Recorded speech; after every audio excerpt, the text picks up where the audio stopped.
Hello, everyone, and welcome to a very special betting edition of Qué Golazo. Today, Jimmy Conrad, that is, speaking to you right now. I'm joined by Martin Green, a man with a proven track record of outsmarting the bookmakers, and he does the magic for CBS Sportsline. So if you're not signed up for that, what are you doing with your life? Go make that happen. Now, there are a total of 16 games taking place over Tuesday and Wednesday in the Champions League, and you can watch them all on Paramount Plus. I highly encourage you to do that. $6 a month for all those games and Serie A, NWSL, World Cup qualifiers. Make it happen. That's an unbelievable deal. Now, for today, we're going to focus on 5 of the biggest of these 16 matchups. So stick around until the end because you might get rich because we have some really smart people here. Actually, just Martin. I'm just here to host and make the magic happen. So thank you for tuning in, of course. Leave us a comment, like the video. If you're watching on YouTube, subscribe to the channel. Of course, it helps us grow. And hit the notification bell while you're at it. Okay, now on with the show. The man who I just gave an introduction to. Let's hear from him now. Martin Green, how are you doing, my friend? I'm very excited to have you on the show.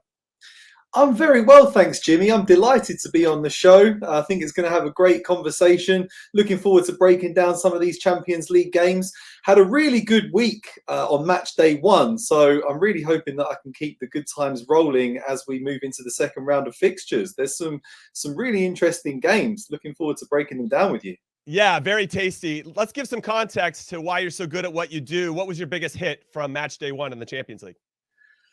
I think, well, I'm wearing a Bayern Munich shirt, so I'll have to go with Bayern Munich. I think that was the easiest money I'll make all season. I had plus money on Bayern Munich to beat Barcelona on the road, and Barcelona are just a shadow of their former selves. Bayern Munich are still just as good as they were when they beat Barca 8-2 a year ago. So went for Bayern Munich, and that was a great one. But yeah, I think there was had Man City, had Liverpool, and over 3.5 goals or something like that. So it was a good week all round. Amazing. I will say that the bet that I make a lot, it actually hits more often than not, is Robert Lewandowski to score, Bayern to win, and both teams to score. It's always around plus 280, plus 300. I've hit it 6 out of 8 times. It's one of my go-to bets because Lewandowski is a machine, as we know. And Bayern do give up a lot of goals, though. So it gives you that like both teams to score angle, which I appreciate. They're very leaky in defence, but Robert Lewandowski's just a legend, isn't he? He very rarely fails to score. So I like that a lot. I might take that one, Jimmy. No stealing mine. I can't have it. No, it's fine. You go for it because what you do on Sportsline is awesome. All right, let's talk about the first matchup, the biggest one, the marquee, the Super League matchup, as it were, the oil money derby, as I'm calling it. PSG versus Manchester City. Now, the last time these two played in Paris was in the Champions League semifinal. Leg 1. It was 2-1 in favor of Man City, but that first half for PSG was something special. They were very good. They were up 1-0, took their foot off the gas, gave up a couple goals that were a little bit more lucky than good, let's say, but it was enough for City to get through. What do you see this time around, knowing what we know about both teams and Messi joining PSG, amongst other players that have joined that side?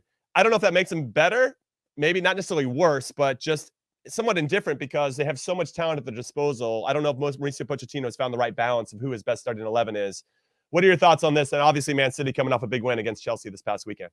Yeah, it didn't really make them better against Club Brugge in the last round of fixtures. That's true. He did it. He's got a lot of egos to try to deal with and a lot of big players to fit into a team. And I'm not sure if he's quite allowed them to gel into an effective unit yet. Yeah, PSG did go on a big recruitment drive in the summer. Obviously brought in Ramos, Donnarumma, Wijnaldum, Hakimi and Messi. But at the weekend, Hakimi was the only one that played. There was no Lionel Messi. I think he might just about be fit in time to return for this game. But I still believe we're going to see a pretty similar PSG team to the one that lost home and away to Man City last season. I like Man City draw no bet in this one at minus 140. I'm perhaps leaning towards even just a straight Man City win. It finished 4-1 on aggregate last season, and Man City looks just as dangerous this time around as it did last season to me. De Bruyne is back from injury now. They thrashed RB Leipzig in the last round, thrashed Arsenal, thrashed Norwich. And like you mentioned, they got that really big morale-boosting win against Chelsea at the weekend where Guardiola's tactics was flawless. So I'm leaning towards Man City in this one. I think Man City draw no bet at minus 140 looks really good. Yeah, no, that's a good bet. It's really smart. And I like where you're coming at it from that angle. For me, I guess the big question is, are we going to see the Man City team that gave up 3 goals to RB Leipzig in match day 1? Yeah, I know they scored 6, which is obviously very impressive, but they still gave up 3 goals to Christopher Nkunku, so they do have some vulnerabilities. Or is it going to be the Man City team that gave up 0 shots to Chelsea, who are the reigning Champions League winners this past weekend? And that really influences how I see the game, whether I'm going to go with a clean sheet or do I think both teams are going to score. Now, one of the things that I like to do is some accumulation bets, and you can laugh at me here. I actually encourage you to laugh at me. But I think because it's going to be a high-scoring game, I think both teams will score. I kind of like the come from behind to win or draw for both teams at plus 550. And I can get plus 550 for both. And if I put the same amount of money on both, then theoretically could come out a winner unless Man City wins 3-0 and doesn't give them a chance, or 2-1 and they were leading the whole time. There's obviously some iterations where I would lose that. But I think because one of them will, or they both will score, if the draw happens, then you could hit both. So that's what I'm looking at. I appreciate, I try not to look for negative values per se on Caesar Sportsbook, but some of them are too smart, like your bet. And because I agree with you, I don't think Man City are going to lose this game. They might not win, but they're definitely not going to lose. What do you think about my bets? I like it, yeah. So if either one comes in, you're in 3.5 units of profit overall for the bet, which sounds great. I can see both teams scoring in this one. Mm-hmm. Man City, yeah, they have been firing in the goals, even though they lack a focal point in attack. So I think they'll get on the score sheet, but there's a lot of attacking quality within that PSG team, even if Messi doesn't make it. So, yeah, I can see both teams scoring. Sounds like a good bet, Jimmy. Like it. Martin, thank you so much for agreeing with me. It makes me feel really nice, warm, and fuzzy inside. Okay, so what I'm going to say very quickly, though, is that to your point overall, City have an identity and they know how they want to play, and I feel like PSG are still looking for it despite their wealth of talent. All right, let's move on to the next one. AC Milan hosting Atletico Madrid. Now, just to give everybody some context, Atleti comes into this winning 2 out of their last 6, and in those 2 wins, both of those goals were scored in 90-plus minute in injury time. So they're not necessarily firing on all cylinders, despite their wealth of talent that we've seen. They've had a very good transfer window, but is Diego Simeone the guy to put it all together? I don't know. And then AC Milan, who actually looked pretty bright for a good portion of their game against Liverpool at Anfield. They ended up losing 3-2, but there is something about them that I appreciate. They've had 7 points in their last 3 games since that loss to Liverpool, including getting a point away in Turin against Juventus. How do you like this one, and where are you putting your money? This is such a tough game to call, Jimmy. Like you said, Milan is unbeaten in Serie A this season, 5 wins and a draw from 6 games. And they were a little bit unfortunate to lose that game to Liverpool. They acquitted themselves well there. Mm-hmm. Atletico Madrid, they were unbeaten until the weekend when they suffered a shock defeat to bottom club Alaves. Don't think anyone saw that coming. I think that probably busted a lot of parlays at the weekend. But Jimenez is coming back into the team. I believe he's one of the world's best defenders. Koke is going to come back into the midfield to get them ticking. Joao Felix is available too. So I think they're both really, really strong teams. I could perhaps see them cancelling one another out. You can get plus 210 on the draw, which I quite like. If I had to pick a winner, I know a lot of people are going to go for Milan, but I would lean towards Atletico because I think they've got more experience in the Champions League. This is the first time Milan have played in this tournament since 7 years. So, but I can also see both teams getting on the score sheet. I can see it perhaps being 1-1 or perhaps 2-1 to Atletico. So I got about minus 110 on both teams to score, which I like the look of too. Yeah, what are you going for on this? I like the draw as well. I think that's one of the special, let's say, components of the philosophy of Diego Simeone is he's going to make you earn everything. And I believe that there might be maybe too many youngsters on Milan or some players that don't have a lot of Champions League experience. And essentially, as the famous Mike Tyson quote goes, everybody has a plan until they get punched in the face. And I think that Diego Simeone's team like to punch other teams in the face. And like, all right, if you're going to beat us, we're going to make you earn it. And so I could see an under 2.5 goals here, or I see it being kind of tight. And this is obviously the group of death that we're talking about here because Porto and Liverpool are the other teams in this group. So I feel like there could be some pragmatism, maybe some conservative tactics, especially from Simeone away from home. And because they drew, I don't know, I see the draw plus 210. I like that value a lot. So it kind of gets out of the score lines per se. But this is it's a good game. I'm excited about this one for a lot of different reasons. No Zlatan though, no party, right? I mean, we're not going to have as much fun if No Zlatan wasn't there. party, no. And he is their leader. He's their talisman. He's the experienced player that galvanizes all those youngsters around him. I know he'll probably still be there in the dressing room, firing them up, but it's Sure, not sure. the same. I think No, it's not. It's not. on the pitch, they're gonna miss that leadership, and there's no shortage of leaders in the Atletico team. So that's why I'm leaning towards Atletico, but I also really like the draw in this one. Yeah. Glad we're on the same page. All right, let's move on to our next one. Benfica taking on Barcelona. Now, Benfica undefeated so far and unbeaten in the Portuguese league. Barcelona, a little up and down, obviously. I don't know. Do they like their manager? Do they not? Obviously, without Messi, they're still trying to move on from that. I will say very quickly about Barcelona. Ansu Fati scoring his first goal since coming back from injury this past weekend against Levante. Luke de Jong getting his first, getting that out of the way, I think is important as well. But they have a lot of injuries. And their back line is a bit of a mess with Serginho Dest slated to play on the left side. And they have Mingueza coming out of the center back position to play on the right because Sergio Roberto might not play. So I would look at starting lineups for everybody. That's my pro tip before you may be looking at wagering on this one. What are you thinking, Martin, with regard to this game? Yeah, I mean, at the weekend, they did get the win, but up front, it was De Jong, Depay, and Gavi, a 17-year-old rookie. It's a far cry from Messi, Suarez, and Neymar that we had a few years ago, isn't it? It just shows how far this Barcelona team has regressed in the past couple of years. Obviously, Messi's left, Griezmann's left. The club's in financial dire straits, and they don't seem to be responding very well to their manager at the moment. He's been not afraid to criticize the players in press conferences after having bad performances. So I think Benfica could smell blood in this one. I think they could perhaps get a result. I do like both teams to score again. I'm going to come back to that bet because I do think there's a lack of pace in this Benfica defence.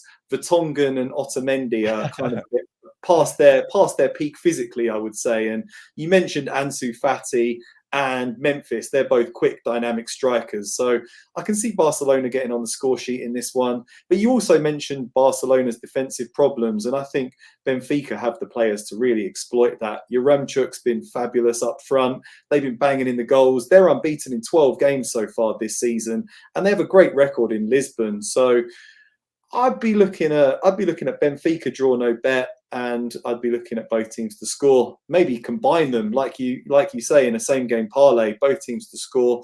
Benfica draw double chance. I think you get good odds on that. All right. I love that bet, and I'm on the same page with you with regard to that. My question is, and I think everybody listening would like or watching would like to know the same. What do you do with a team like Barcelona, who are so unpredictable?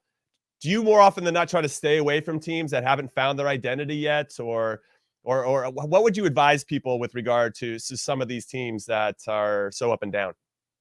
Yeah, I would normally stay away from them. Like I mentioned, I don't mind fading them when they come up against the real heavyweight like Bayern Munich. I'm quite happy to do that. But I often pass. It's like Valencia last season. Valencia sold half their first team and didn't replace them. So they had half a good team and half a very poor team. So you got a lot of freak results.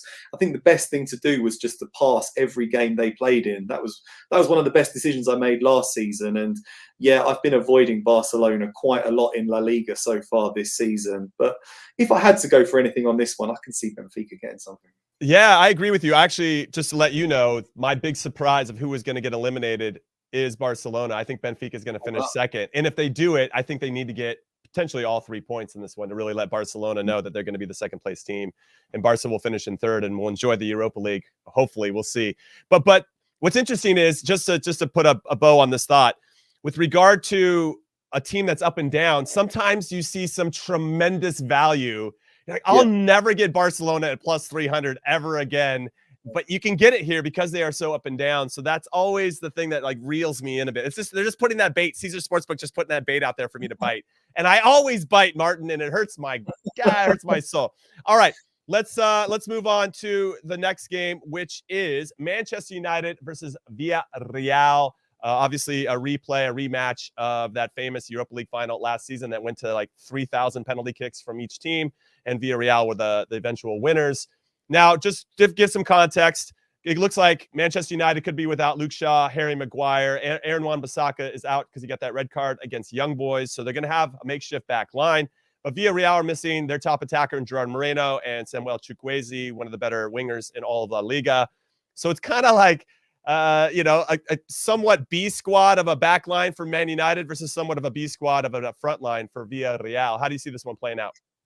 Yeah, it's really interesting, and I think they could cancel one another out because, yes, Man United's B-line defence isn't particularly exciting. When Lindelof comes into the team, you're always a bit nervous.